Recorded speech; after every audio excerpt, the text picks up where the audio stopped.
मैं आज आपको बताने जा रहा हूँ कि इम्पेरेटिव सेंटेंसेस का पैसिव वॉइस कैसे बनाते हैं, इन्फिनेटिव वाले वाक्यों का पैसिव वॉइस कैसे बनाते हैं, दैट क्लॉज वाले वाक्यों का पैसिव वॉइस कैसे बनाते हैं। कुछ ऐसी वर्ब्स आधारित सेंटेंस होते हैं जिनका प्रीपोजिशन के साथ कुछ विशेष एग्रीमेंट होता है, तो उन वाक्यों में क्या हमें ध्यान रखना है। और हम शुरू करते हैं इम्पेरेटिव सेंटेंसेस से। दोस्तों, इम्पेरेटिव सेंटेंसेस को हम हिंदी में आज्ञावाची वाक्य कहते हैं। तो इसकी जो इंग्लिश पहचान है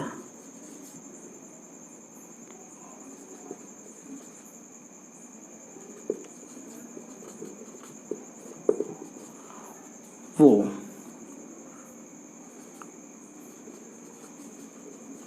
इंग्लिश सेंटेंस की शुरुआत वर्ब की फर्स्ट फॉर्म डोंट या फिर लेट या ऑलवेज या नेवर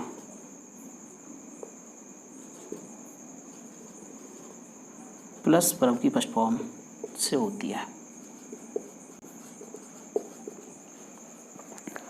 दोस्तों, जैसा कि हम जानते हैं कि इम्पेरेटिव सेंटेंसेस इनमें कर्ता का हमेशा अभाव होता है और जिसको कमांड किया गया होता है वो सामने वाला होता है यू, जो साइलेंट होता है।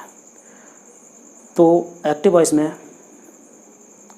जनरली कर्ता का अभाव होता है, लेकिन जब पैसिव वॉइस बनाते हैं तो हम पैसिव वॉइस में जो यू था, जिसको हमने कभी एक्सप्रेस नहीं किया था एक्टिव वॉइस में, उसे हम बतौर ऑब्जेक्ट लेकर के उसका पैसिव बनाते हैं। यहाँ एक ध्यान देने वाली बात यह है कि जितने भी हमारे इम्पेरेटिव सेंटेंस होते हैं वो सारे के सारे प्रेजेंट इंडेफिनिट टेंस में होते हैं। और हम पहले ही बता चुके हैं कि प्रेजेंट इंडेफिनिट टेंस, क्योंकि इन सारे सेंटेंसेस की शुरुआत इम्पेरेटिव में सारे सेंटेंसेस की शुरुआत हमेशा वर्ब की फर्स्ट फॉर्म से होती है या लेट से होती है, और ये सारी की सारी जो फर्स्ट फॉर्म हैं वो हमेशा प्रेजेंट इंडेफिनिट टेंस में यूज़ होती हैं। इसके अलावा ये किसी दूसरे टेंस में यूज़ नहीं होती हैं। अब जैसा कि प्रेजेंट इंडेफिनिट टेंस का पैसिव बनाने में हम एजएमआर का प्रयोग करते हैं, तो यहाँ क्योंकि हम सामने वाले से ही कह रहे होते हैं हमेशा, तो यू होता है सामने वाला और उसके लिए हमेशा जो प्रोग्रेसिव वर्ब है वो आर आती है। इसलिए आज हम सबसे पहले बताएंगे कि ये सेंटेंस कितने प्रकार के होते हैं। इम्पेरेटिव सेंटेंसेस को हम बतौर एग्जाम्पल ऐसे समझ सकते हैं। दोस्तों, हम यहाँ देख रहे हैं इस सेंटेंस की शुरुआत गो से हो रही है जो वर्ब की फर्स्ट फॉर्म है। इस सेंटेंस की शुरुआत कम से हो रही है, इसी प्रकार इसकी डोंट से हो रही है और इसकी लेट से हो रही है। तो ये सारी की सारी जो फॉर्म्स हैं वर्ब की वो हमेशा फर्स्ट फॉर्म में होते हैं। तो इस प्रकार ये सारे सेंटेंसेस जो हैं वो इम्पेरेटिव सेंटेंसेस। दोस्तों, हम यहाँ यही भी देख रहे हैं कि कुछ वर्ब्स के साथ में ऑब्जेक्ट दिया हुआ है जबकि कुछ वर्ब्स के साथ में ऑब्जेक्ट नहीं है। तो इस आधार पर हम देखते हैं कि कुछ ऐसे भी सेंटेंस आएंगे जिनमें ऑब्जेक्ट नहीं होगा। ऐसे सेंटेंस इंट्रांजिटिव वर्ब वाले सेंटेंस कहलाएंगे।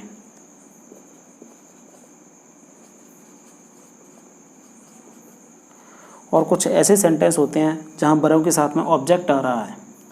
तो दोस्तों, ये सेंटेंस ट्रांजिटिव वर्ब वाले सेंटेंस कहलाएंगे।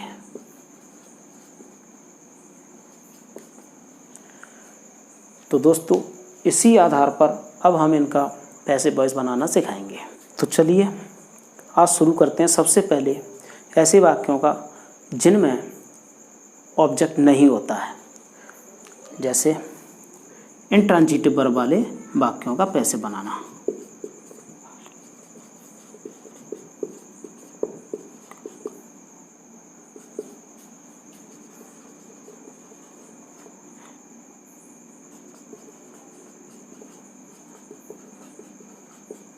वॉइस ज्यों कहते हैं।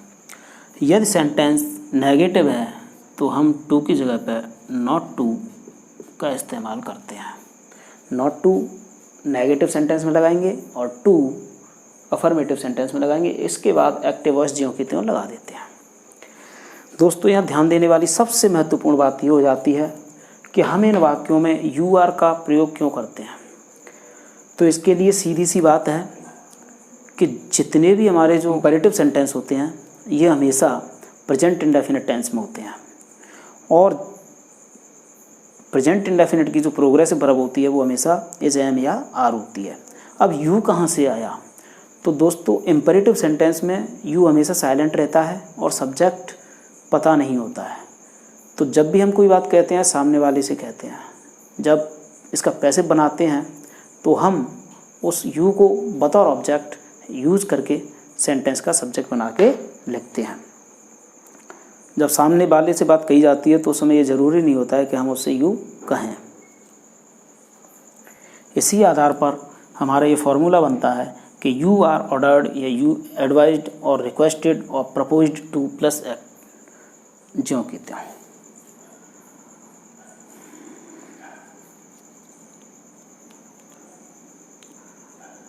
एग्जाम्पल जैसे एक्टिव गो देयर,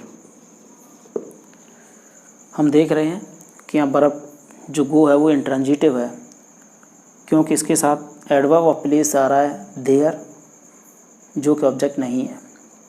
तो जब हम इसका पैसिव बनाएंगे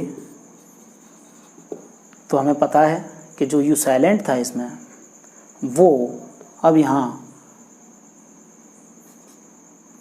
पैसिव का ऑब्जेक्ट बन के आएगा। तो यू, क्योंकि बर्फ़ की फर्स्ट फॉर्म हमेशा यूज होती है इसलिए हमेशा यू के साथ प्लूरल वर्ब आएगी आर, ना एज आती है ना एम आती है। तो यू आर ऑर्डर्ड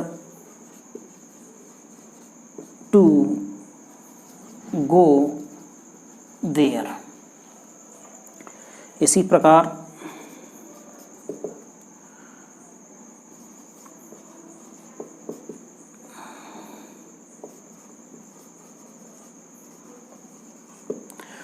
दूसरा सेंटेंस हमारा डोंट प्ले हियर। तो यहाँ हम देखते हैं कि ये सेंटेंस भी हमारा इंट्रांजिटिव वर्ब वाला है। तो इसकी भी शुरुआत इसी प्रकार से होगी, यू आर ऑर्डर्ड, और देखिए हमने बताया कि डोंट अगर आ रहा है तो हम उसकी जगह पर नॉट टू लिखते हैं। तो इसी प्रकार यहाँ पर लिखेंगे नॉट टू, और जो शेष बचा हुआ पैसिव वॉइस, जो शेष बचा हुआ एक्टिव वॉइस है, हम इसको यहाँ पर लिख देंगे प्ले हियर। दोस्तों यहाँ पर पैसिव बनाने के लिए जो वर्ब और जो चीज़ें चाहिए होती हैं, यू ऑब्जेक्ट मिल गया इसको, आर प्रोग्रेसिव वर्ब मिल गई और ऑर्डर थर्ड फॉर्म हो गई। तो इतने ही हिस्से में हमारा ये पैसिव बन जाता है। बाकी का जो है हम उसको इन्फिनेटिव की सहायता से ज्यों की त्यों जोड़ देते हैं। दोस्तों अब हम आगे देखेंगे इसका पैसिव बनाने के लिए, और अब हम देखते हैं ट्रांजिटिव सेंटेंसेस को। तो दोस्तों अब हम देख रहे हैं ट्रांजिटिव वर्ब वाले वाक्यों का पैसिव वॉइस बनाना। यहाँ हम यू आर ऑर्डर वाले फॉर्मूले का तो प्रयोग कर ही सकते हैं, इसके साथ ही साथ हम इसमें अगर वर्ब ट्रांजिटिव है तो हम let plus object plus be plus third form का इस्तेमाल करते हुए भी हम पैसिव बना सकते हैं। अब हम यहाँ देखते हैं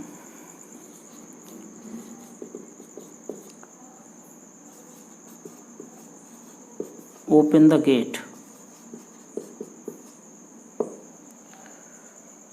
तो दोस्तों यहाँ पर ओपन द गेट यानी गेट खोलिए, तो यहाँ पर जो ऑब्जेक्ट के रूप में है वो गेट है, द गेट। अगर हम इसका पैसिव बनाते हैं तो पहले वाले तरीके से बनेगा। सबसे पहले हम लेट लगाएंगे, इसके बाद ऑब्जेक्ट, तो द गेट, और इसके बाद बी और ओपन की थर्ड फॉर्म ओपेंड। दोस्तों इसके अलावा हमारे पास एक और फार्मूला होता है और वो है शुड, लेकिन उसका इस्तेमाल हम इस तरीके से कर सकते हैं कि object plus should plus be plus verb की third form.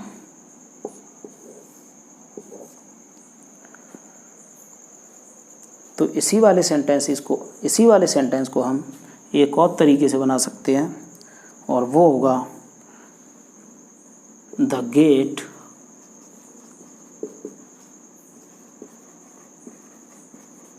Should be opened. तो दोस्तों यहाँ हमारे लेट वाले वाक्य जो वर्ब ट्रांजिटिव हैं उनके बारे में हमने पैसे बनाना बताया है। अब चलते हैं लेट वाले वाक्यों की ओर। लेट वाले वाक्यों का पैसे बनाने के लिए एक ट्राइडेंट की सहायता लेते हैं हम, और उससे आपका पैसे बनाना बहुत आसान हो जाएगा। वाक्यों का यू आर से पैसे बनाना है तो हम देखते हैं कि अगर लेट के साथ मी आ रहा है तब रिक्वेस्टेड लगाएंगे,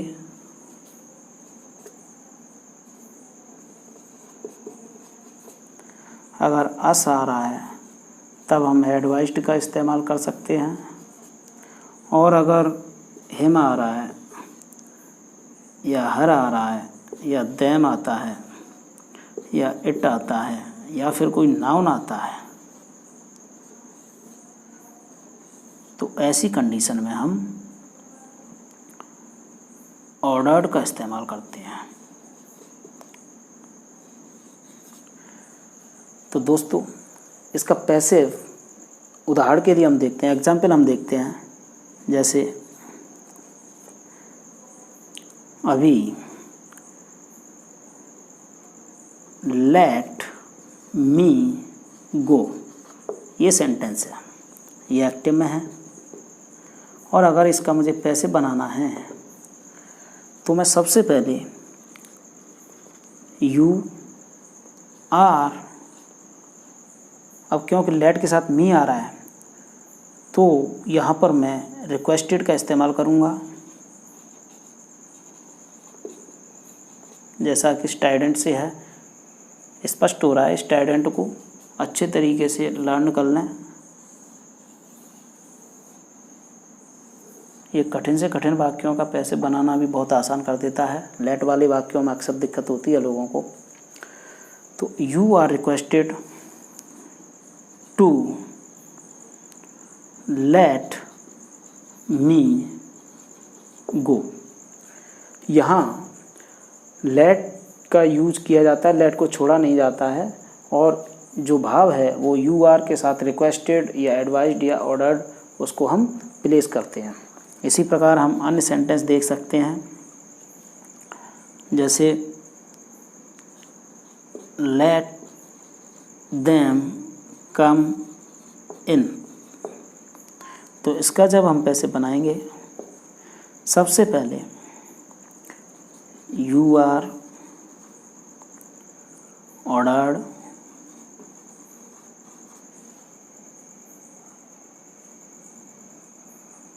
to let them come in, ये हमारा पैसिव बनेगा। दोस्तों इसी प्रकार अगर लेट के साथ डबल ऑब्जेक्ट दिया हुआ है तब हमें यू आर वाले फॉर्मूले की कोई ज़रूरत नहीं रह जाती है। जैसे एग्जाम्पल हम तीसरा देख रहे हैं,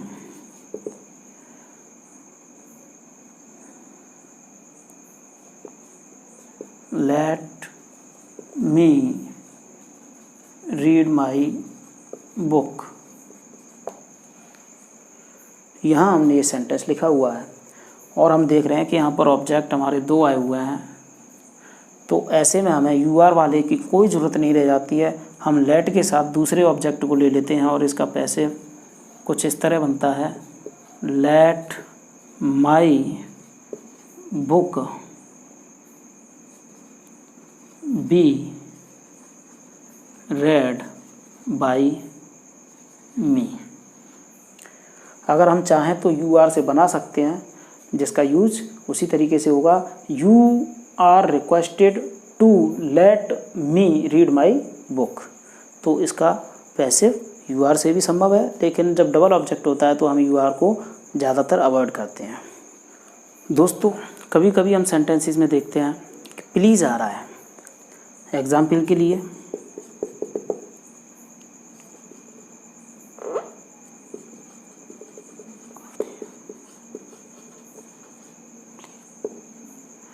जब हम इसका पैसिव बनाएंगे तो प्लीज़ को हटाएंगे और उसकी जगह पर रिक्वेस्टेड लगाएंगे, और इसका जो पैसिव है वो यू आर रिक्वेस्टेड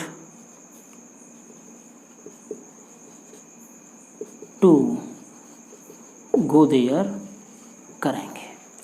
प्लीज़ का भाव रिक्वेस्ट में छिपा हुआ होता है, इसलिए अगर रिक्वेस्ट हम यूज कर रहे हैं तो फिर प्लीज़ का कोई औचित्य नहीं रह जाता है और इसीलिए प्लीज़ छूट जाता है। तो आज ये इम्पेरेटिव सेंटेंसेस के मैंने आपको बता दिए हैं, मेरे ख्याल से बहुत अच्छी तरीके से समझ में आए होंगे।